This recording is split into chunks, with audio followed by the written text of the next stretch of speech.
Hello, thanks for peeking in on me. There's been so much going on in the news that I just decided to do roast and toast for all the things and try to keep it short and sweet. Okay, well, thanks again for coming in. I'm going to try to keep things more consistent, but I do have a real job, during the day. I do. I have a real life job that pays the bills and whatnot. So that's why it's not every day or twice a day like some producers. Not me. So, roast and toast. Oh, I have a little dog. Number one, a roast to Danielle Smith. Danielle has cut $76,000. That's all, $76,000 to the Historical Society. Yep, 76 grand. She spends more than that on her Mar-a-Lago trips and her trips to Panama to meet with Luny The Tick's officials for sneaky separatist talks down in Panama City, Florida, and Panama. And she doesn't have to differentiate which one she's going to. Just Panama will do. So she can fudge the books. In my opinion, she fudges the books. So, let's see. A toast to Lori Idlew. She crossed from the NDP to the Liberals. Good girl. NDP kind of blew it last election, and it's never really recovered. So, until we have another party, good girl. Go across there. You made a good move. Mr. Carney is the best man for the job right now. I've been a lifelong conservative, but I certainly can't be conservating with that little guy that follows the Luny Tick next door. Can't be going for that. Okay. A toast to the Plastic Odyssey is a big ship, and it's been taking garbage out of the South Pacific. The big, huge garbage pile in the middle. He's been taking tons and tons and tons of it out, and toast to them. All right, who else do we have here? Oh, a toast to the Canadian government for adopting changes to our citizenship laws. Now, you see, if your parent or grandparent, or even in some cases your great-grandparent, were born in Canada, you may qualify for Canadian citizenship. That might be very timely for some people who live near the Luny Tick next door. You might want to look into that. I don't know what the criteria is, but they've changed the rules, so if grandma or grandpa was born in Canada, check it out. I know I have some relatives whose parents were born right here. And although they are staunch Luny the Tick supporters, things are getting pretty hairy down there, so they might themselves want to look into that. They live in the mountains down there, and their dads were born in the mountains up here, so they might want to look at that. Some people might. Pass it along. Toast to Carl Bushby. Carl Bushby has been on a walk around the world. He began his walk November the 1st, 1998. He thought it would take him 10 to 12 years. He is expecting to be home in the UK around October this year, 2026. 27 years after he began. That's going to be a hell of a book. Carl Bushby. Pretty cool. I couldn't do it. He has some pretty good scary stories about the Darien Gap. Oh my. Really good stories about that. A toast to the Mutter Museum of Philadelphia. They are returning to Canada remains of soldiers from Normandy. It's been asked for a long time, long time, and they're going to repatriate remains, not just to Canada, but to other nations around the world who lost soldiers in Normandy. Pretty good stuff. Pretty good stuff.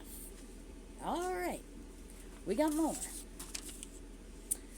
Oh, a roast to Smith and Friends. Raising the speed limit to 120 on double-laned highways. Now, it seems to me that when I'm driving down the highway, there are already people doing 130, 140, and I'm afraid that if they raise it to 120, they just might do 150 or 160. I think it's going to cause a lot of problems. But forgive me if I don't feel like doing $120. Forgive me. Maybe I will in the summertime. Maybe I'll just let her rip. But no, I don't think that's going to be a good idea. Okay, a roast to Luny the Tick next door. His rally in Kentucky recently, he was lying about the Jesse Jackson funeral really badly, and a woman fainted behind him. He said nothing. Absolutely nothing. He turned and looked and held up his speech for a few minutes and then turned around and laughed about dyslexia, and the dyslexia made the woman not feel well. He was telling people they have more money than they do, and they don't, and they know it, but he's telling them different. And you know when he's lying, when he does this accordion hands thing that he does. That's his tell. When he's doing this, you know he's lying. Absolutely. Check it out. Go back to all his videos. Check it out. When he's doing this, he's a liar. He's a big fat liar anyway, but it's really lying this way. And, let's see. Oh, yes. Roast again to the Luny the Tick next door. See, I think it was last week he was at the dignified transfer of remains from the soldiers that were killed in his illegal war across the pond there. You know, that one. Well, he came to this ceremony in his stupid ball cap. Now, we understand why he's wearing his stupid ball cap. It's because he's bald, and he's got that 3-foot-long comb over, and if the wind catches it, it's going to be dangling off to the side, 3-foot comb over. Anyway, that's why he wore the ball cap. But then he did this down his suit jacket for some reason. It was odd to me, but it kind of looked like, when a little kid looks down his pants after he shit himself, toddler. Yeah, well, that's what it kind of looked to me.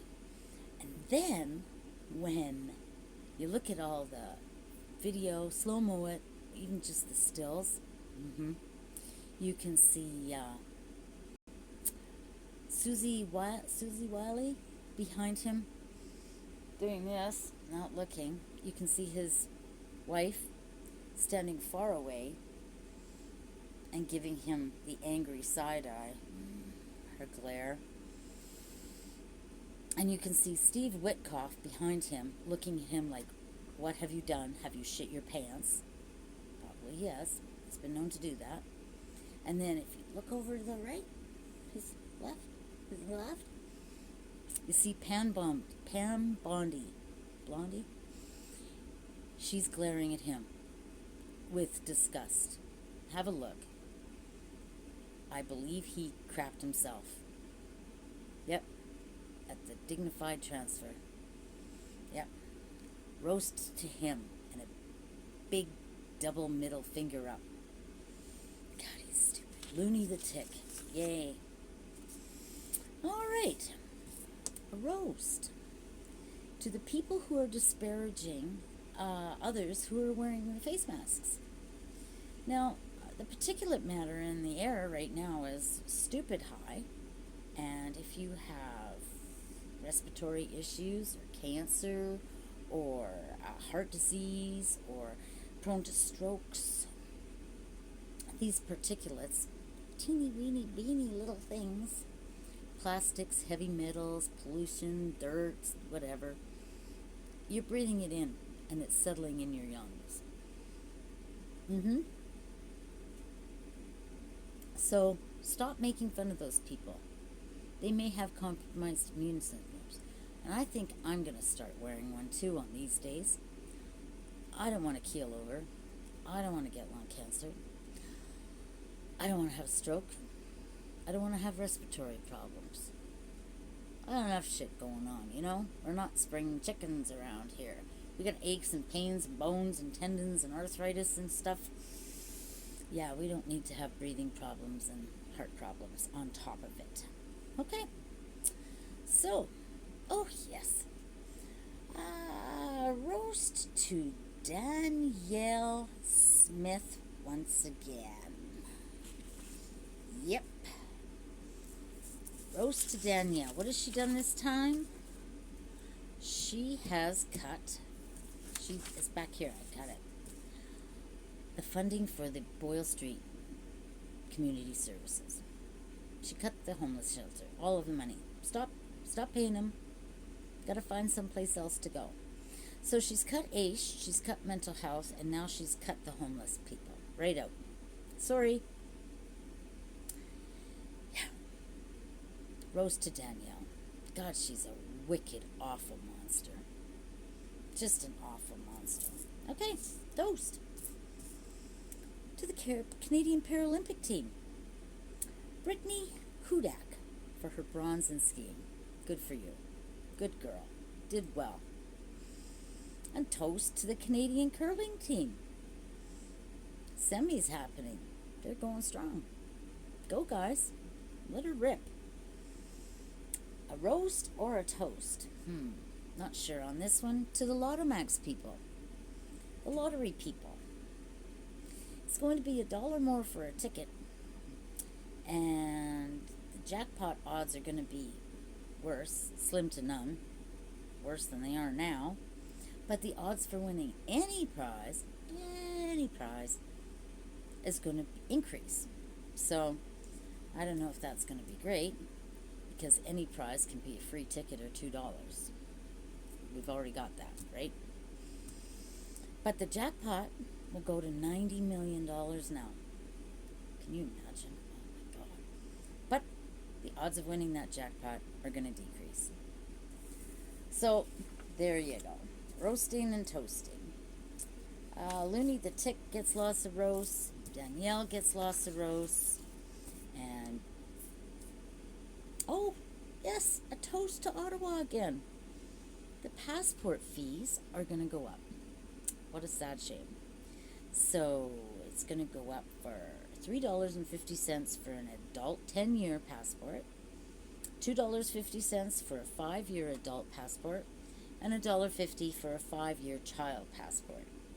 Also, after April 1st, if your fully completed passport application is not processed within 30 days, you get a full refund and your passport eventually. So that's pretty cool. Toast to them. Toast to them. I think I've got some more, but they're mostly about the Luny Tick next door, and I think I'd kind of like to put all that in one. I'd really like to talk about these facilities for AI that are coming up. If you can, get out to the town halls or the community forums about them. Ask the questions. These things really shouldn't be built near people or near our lakes or near our rivers. They have a huge industrial town up north called Fort McMurray. They can build them all around there. There's some water. They can use the Suncor water. They got trailing ponds there all day long. They can also use the cooler air up there for cooling their massive machines for AI. I don't think they need to be in our backyard. I don't think they need to be near our beautiful beaches, our beautiful lakes. I don't think they need to be near our river. And if you notice that the counties around where these facilities are going to be built, you're going to find that these counties have been rerouting the water. That's why you notice, geez, that pond is full of water last year and now it's empty. And they say it's drought. Well, no, it really isn't drought, because the other ponds are full. They didn't get drained.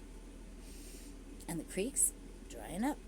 I wonder why. Because construction down the road rerouted that water. Where'd it go? Towards where the facility is going to be built.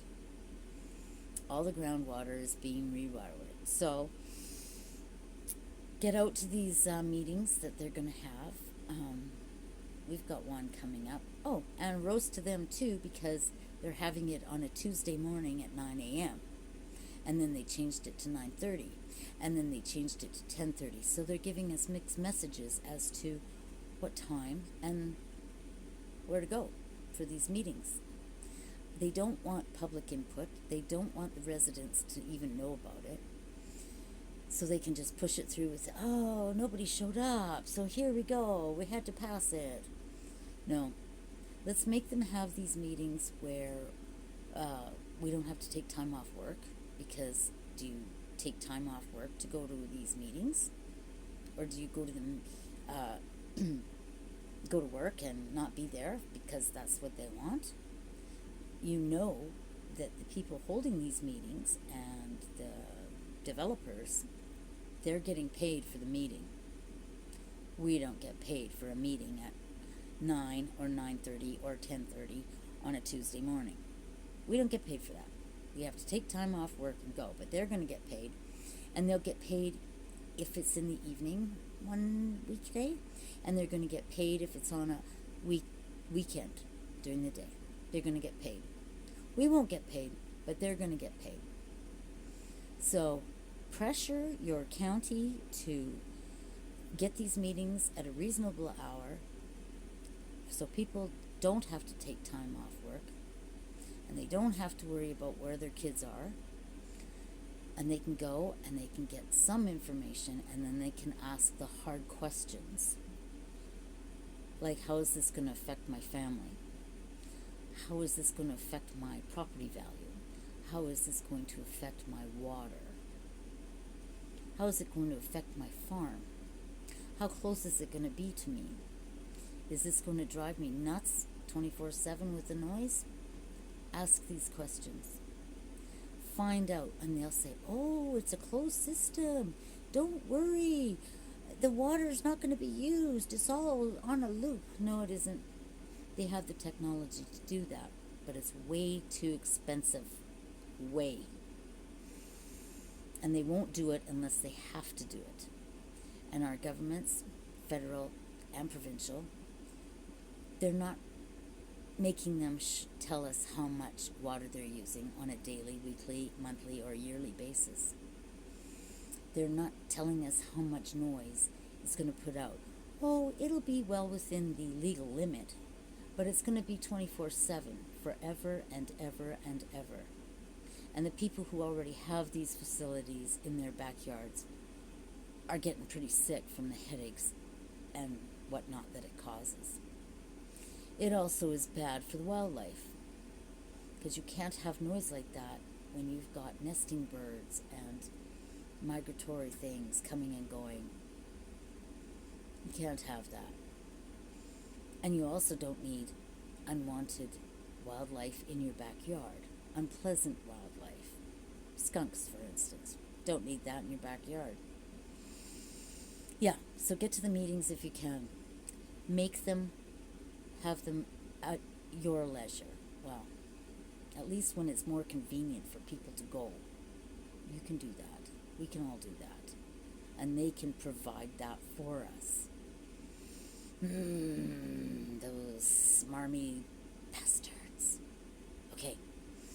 I've had enough. I'm tired. My feet are cold.